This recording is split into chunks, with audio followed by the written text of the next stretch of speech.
দেখেছেন সিরাতুল নবী রবিউল আউয়াল মাস আসলেই তারা বলেছেন বিশ্ব মানবতার মুক্তিদূত মুহাম্মদ রাসূলুল্লাহ সাল্লাল্লাহু আলাইহি ওয়াসাল্লামের আদর্শই শ্রেষ্ঠ আদর্শ।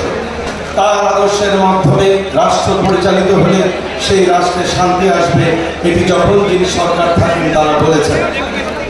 বর্তমান অন্তর্বর্তীকালীন সরকারের কাছে আমাদের আবেদন, আপনারা যদি সরকারে আছেন, আজকের এই রবিউল আউয়াল মাসে আপনাদের কাছে আমাদের আবেদন, আপনারা সেই বিশ্ব মানবতার মুক্তিদূত মুহাম্মদ রাসূলুল্লাহ সাল্লাল্লাহু আলাইহি ওয়াসাল্লাম আদর্শ অনুযায়ী রাষ্ট্রকে পরিচালনা করেন এবং এই রাষ্ট্রকে মদিনার সনদ অনুযায়ী রাসূলুল্লাহ মডেল অনুযায়ী রাষ্ট্র পরিচালনার জন্য আপনারা আইনি পদক্ষেপ গ্রহণ করেন।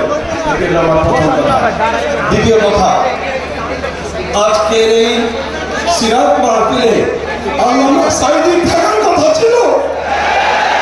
খুনি হাসিনা তাকে পরিকল্পিতভাবে হত্যা করেছে। আমরা খুনি হাসিনার বিচার চাই। আপনারা চান না?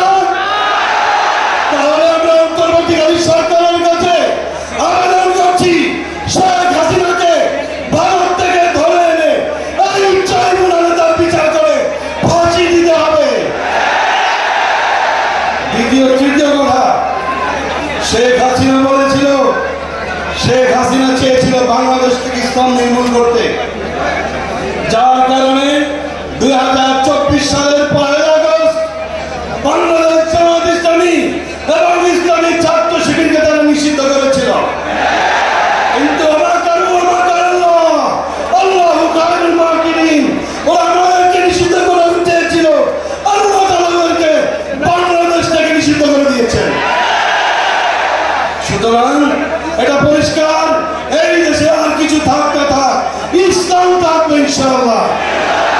শেষ কথা, 17টি